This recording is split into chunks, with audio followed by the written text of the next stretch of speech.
स्वागत है आप सबका तर्क आईएएस चैनल पे। जैसा कि आप सब जानते हैं कि विजय बैच हमने इनिशिएट किया है, जिसमें हम 90 डेज 90 टॉपिक्स कवर कर रहे हैं और जो प्रीलिम्स के हिसाब से बहुत ही ज्यादा इंपॉर्टेंट होने वाला है उसको हम कवर कर रहे हैं।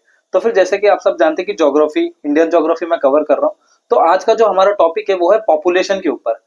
पॉपुलेशन के ऊपर पिछले अगर आप ट्रेंड का क्वेश्चन उठा के देखोगे तो हमेशा 2 से 3 क्वेश्चन, मतलब 2 से 3 साल में पर क्वेश्चन पूछे जा रहे हैं। ठीक है, तो फिर अगर आप ये कर ले रहे हो तो फिर कहीं ना कहीं आपका 2 मार्क्स कंफर्म हो रहा है। ठीक है, तो फिर शुरू करते।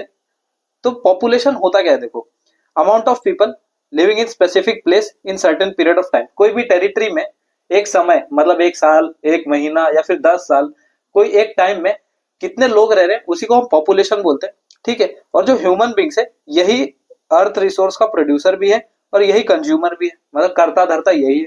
ठीक है, अब देखो पॉपुलेशन के ऊपर 3 क्वेश्चन बन के आते हैं, जैसे कि पॉपुलेशन साइज एंड डिस्ट्रीब्यूशन, मतलब उसका सेंसस क्या है, फिर कहाँ पे ज्यादा डेंसिटी है, कहाँ पे लो डेंसिटी है, लिटरेसी रेट क्या है वहां का, हेल्थ फैक्टर क्या है, इन्फेंट मोर्टेलिटी, चाइल्ड मोर्टेलिटी, ये सब जो कि हम देखने वाले। Population growth and process of population change, मतलब कि उसके पॉपुलेशन चेंज होने के पीछे कारण क्या है, पुश फैक्टर क्या है, पुल फैक्टर क्या है, और फिर बाद में वो ग्रोथ हो रहा है तो क्या डेंसिटी से ग्रोथ हो रहा है, कितने परसेंटेज से। कैरेक्टरिस्टिक्स और क्वालिटीज ऑफ पॉपुलेशन, मतलब इसमें हेल्थ आ जाएगा, लिटरेसी आ जाएगा, एजुकेशन आ जाएगा, ये सब चीज आएगा जो कि अलग अलग सोशल फैक्टर के ऊपर एक फैक्टर है। तो सबसे पहले हम शुरू करते हैं पॉपुलेशन साइज एंड डिस्ट्रीब्यूशन पे। तो 2011 के सेंसस में, अपना लास्ट सेंसस 2011 में होता, ये सेंसस आगे भी होता, लेकिन कोविड जैसे आपातकालीन जो भी इमरजेंसी सिचुएशन की वजह से ये हो नहीं पाया। तो फिर हम अभी तक 2011 सेंसस के ऊपर ही डिपेंडेंट है। तो इंडिया के पास 17.5% वर्ल्ड पॉपुलेशन है, लेकिन इसका जो वर्ल्ड एरिया है 2.4% है, मतलब 2.4% वर्ल्ड के एरिया में 17.5% पॉपुलेशन रह रहा है। इसका मतलब कम रिसोर्सेस में ज्यादा लोग डिपेंडेंट है। ठीक है, अब सबसे ज्यादा पॉपुलर स्टेट क्या था, उत्तर प्रदेश, जो 16% लगभग था, और लीस्ट पॉपुलर स्टेट जो कि सिक्किम था, और इसमें कितने 0.6 मिलियन लोग रहते थे। ठीक है, अभी ये आपको याद रखना है, ये दोनों भी। ठीक है, ऑलमोस्ट हाफ ऑफ पॉपुलेशन जो है कि 5 स्टेट में रहते हैं, मतलब लगभग, मतलब इससे क्या प्रूफ होता है, इससे ये प्रूफ होता है कि वहां पे पॉपुलेशन की डेंसिटी ज्यादा है। ठीक है, कौन से वो स्टेट, उत्तर प्रदेश, महाराष्ट्र, बिहार, वेस्ट बंगाल, आंध्र प्रदेश, ये 5 स्टेट में आधे से ज्यादा पॉपुलेशन रहती है भारत की। राजस्थान जो एरिया के हिसाब से सबसे बड़ा स्टेट है, इसमें सिर्फ 5.5% रहते हैं। क्या रीजन हो सकता है इसका, एरिया हो सकता है अलग अलग कि वहां पे रिसोर्सेज का लैकिंग है। ठीक है, ये सब चीज है। अभी देखो पॉपुलेशन डेंसिटी मैंने बहुत बार कीवर्ड यूज किया, अब इसका मतलब क्या होता है, number of person per unit area. एक यूनिट एरिया है, ठीक है, जैसे कि स्क्वायर किलोमीटर, तो उस स्क्वायर किलोमीटर में कितने लोग रह रहे हैं, वही है आपका पॉपुलेशन डेंसिटी। ठीक है, अब 2011 के सेंसस के अकॉर्डिंग जो इंडिया में 382% पर स्क्वायर किलोमीटर रहते हैं, मतलब 1 किलोमीटर स्क्वायर में 382% रह रहे हैं। ठीक है, अब देखो कौन कौन से फैक्टर है कि वहां पे पॉपुलेशन डेंसिटी कम होती है कि ज्यादा होती है, वो मैं आपको बता रहा हूँ। 3 फैक्टर होते हैं। पहला है रग टेरेन, अनफेवरेबल क्लाइमेटिक कंडीशन, ये रिस्पॉन्सिबल है स्पार्स पॉपुलेशन, मतलब यहाँ पे एरिया ज्यादा रहेगा, पॉपुलेशन कम रहेगी, मतलब यहाँ पे पॉपुलेशन डेंसिटी कम है। इसका मतलब ये कि वहां पे जोग्राफिकल कंडीशन अच्छी नहीं है, क्लाइमेट अच्छा नहीं है, जिसके वजह से रिसोर्स में बहुत ज्यादा लैकिंग हो जाता है। जैसे एक एग्जांपल देता हूँ मैं आपको, जैसे कि अगर कहीं पे बारिश अच्छी है, वहां की मिट्टी अच्छी है, तो फिर वहां पे रेनफॉल अच्छा होगा, क्रॉप्स वहां पे अच्छे से जनरेट होगा, क्रॉप्स होगा तो प्रोडक्शन होगा, यील्ड अच्छा होगा, और फिर वही सेल होगा, बाय होगा, मार्केट बनेगा, हब बनेगा, ऐसे होता है।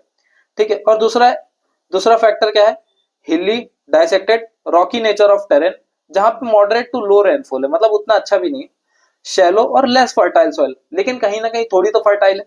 ठीक है, इन्फ्लुएंस्ड पॉपुलेशन डेंसिटी, जैसे कि एग्जांपल है आसाम और पेनिनसुलर स्टेट्स, यहाँ पे क्या बारिश उतनी ज्यादा नहीं हो रही लेकिन हो रही है, सॉइल उतने फर्टाइल नहीं है लेकिन कुछ तो है, तो फिर यहाँ पे क्या कुछ पॉपुलेशन यहाँ पे डिपेंडेंट हो सकते हैं।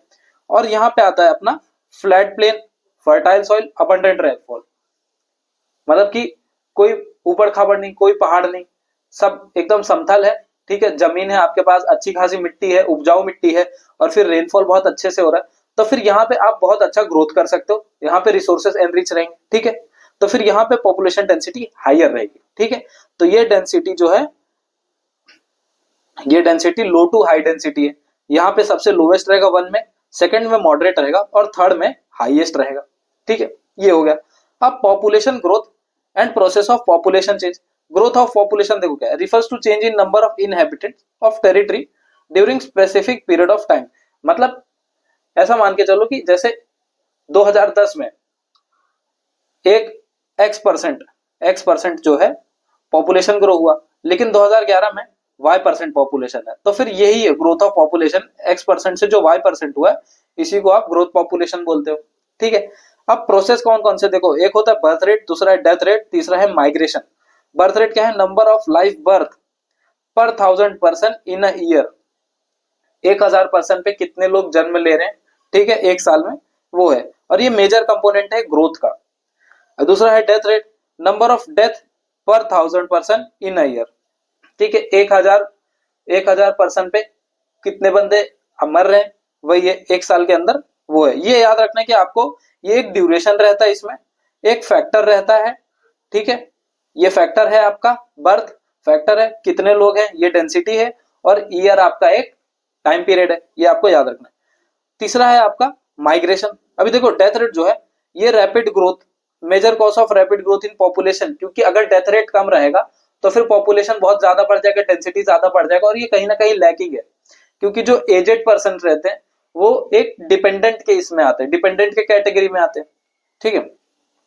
तीसरा है हमारा माइग्रेशन, मतलब कि माइग्रेशन ये होता है कि एक जगह से आप दूसरे जगह पे जा रहे हो कोई एक कारण की वजह से, फॉर एग्जांपल एम्प्लॉयमेंट हो गया, एजुकेशन हो गया, इन सब कारण से। तो इसके दो दो टाइप होते हैं, एक होता है इंटरनल माइग्रेशन, एक होता है इंटरनेशनल माइग्रेशन। इंटरनल माइग्रेशन मतलब कि आप अपने देश के अंदर ही, फॉर एग्जांपल आप महाराष्ट्र से उत्तर प्रदेश जा रहे हो, कर्नाटक से आप चले जा रहे हो तमिलनाडु, तो फिर ये आपका इंटरनल माइग्रेशन हो गया। इंटरनेशनल हो जाता है सपोज आप कनाडा चले जा रहे हो, इंडिया से यूएस चले जा रहे हो, तो ये इंटरनेशनल हो गया। एज कंपोजिशन आपका है, population refers to number of people in different ages group. 3 group है एज कंपोजिशन के, चिल्ड्रन जो कि 15 साल से छोटे हैं, वर्किंग एज 15 से 59 हम आप, एजेड जो कि 59 ईयर से ज्यादा है, ठीक है। अब सेक्स रेशियो देखो क्या होता है, नंबर ऑफ फीमेल्स पर 1000 मेल इन पॉपुलेशन, ये आपको याद रखना है। अभी देखो जितनी चीजें आने वाली ये बहुत इंपॉर्टेंट है, ये आपको याद रखना है बाय हुक और by crook.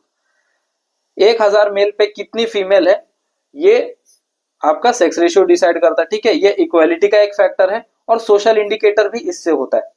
Literacy rate according to census 2011, person over 7 years जो 7 साल से बड़ा है और वो लिख सके और पढ़ सके कोई भी एक भाषा, ठीक है, उसको लिटरेट बोला जाता था। मेल लिटरेसी यहाँ पे 80.9% थी, फीमेल लिटरेसी 64.6% था, और ओवरऑल आपका 73% था। ये आपको याद रखना है डेटा, ठीक है, ये आपको डेटा याद रखना है। ऑक्यूपेशनल स्ट्रक्चर ये है कि percentage of population that is economically active, जो किसी न कोई व्यवसाय में हो, व्यवसाय इन द सेंस कोई भी काम कर रहे हो, बिजनेस हो, खेती हो, सर्विस सेक्टर हो, ऑर्गेनाइजेशन हो, कंपनी हो, ये सब। Primary sector, secondary sector, tertiary. Primary sector आप जैसे जानते हो कि एग्रीकल्चर हो गया, एक्वाकल्चर हो गया, ये सब चीज हो गया। सेकेंडरी यहाँ पे मैन्युफैक्चरिंग होता है, और टर्शरी आपका होता है सर्विस सेक्टर। डेवलप्ड नेशन, जो डेवलप नेशन है उनका वर्कफोर्स ज्यादातर सेकेंडरी और टर्शरी सेक्टर पे निर्भर करता है, और जो डेवलपिंग नेशन है वो ज्यादा रहता है प्राइमरी सेक्टर पे। फॉर एग्जांपल अपना इंडिया एग्रीकल्चर के ऊपर बहुत डिपेंडेंट है। अभी देखो कुछ फैक्ट्स आ रहे हैं, ये आपको बहुत इंपॉर्टेंट है, इसके ऊपर क्वेश्चन बन के आए हैं, तो इसके लिए मैंने इसको अलग से ऐड ऑन किया। टोटल फर्टिलिटी रेट देखो क्या होता है, एवरेज नंबर ऑफ चिल्ड्रन, कोई वुमेन, मतलब एक वुमेन अपने रिप्रोडक्टिव ईयर में, उसका रिप्रोडक्टिव ईयर 15 to 49, ये भी आपको याद रखना है। वो अपने 15 to 49 ईयर में कितने, एक एवरेज नंबर की कितने बच्चों को वो जन्म दे रही है, वो आपका टोटल फर्टिलिटी रेट होता है। नेशनल फैमिली हेल्थ सर्वे के रिपोर्ट के अकॉर्डिंग इंडिया का टोटल फर्टिलिटी रेट 2.0 है। Highest total fertility rate Bihar का था 2.98, मतलब लगभग 3 के आसपास। Lowest total fertility rate Sikkim का था 1.1, ठीक है। अब इन्फेंट मोर्टेलिटी रेट देखो क्या होता है, नंबर ऑफ इन्फेंट मतलब कि एक साल से छोटा बच्चा, इन्फेंट डेथ पर 1000 live birth in a given year. कोई एक साल जो आपको दिया है उसमें 1000 पे कितने बच्चे जिनकी आयु 1 साल से कम है, वो इन्फेंट मोर्टेलिटी रेट पे आते। इंडिया का आईएमआर था 28 पर 1000 लाइव बर्थ, सबसे कम था केरला में और सबसे ज्यादा था मध्य प्रदेश में। मध्य प्रदेश में 43 था और केरला में 6 था। आप चाइल्ड मोर्टेलिटी रेट देखिए, number of death of children aged 1 to 4 years, मतलब इसमें 1 से 4 साल तक कवर कर रहे हैं, पर 1000 life birth in a given year. अब इसका अंडर 5 मोर्टेलिटी रेट कितना था, 32 पर 1000 लाइफ बर्थ। ठीक है, तो ये आपका पॉपुलेशन का चैप्टर जो है यहीं पे एंड अप होता है। ठीक है, आज के लिए इतना ही दोस्तों।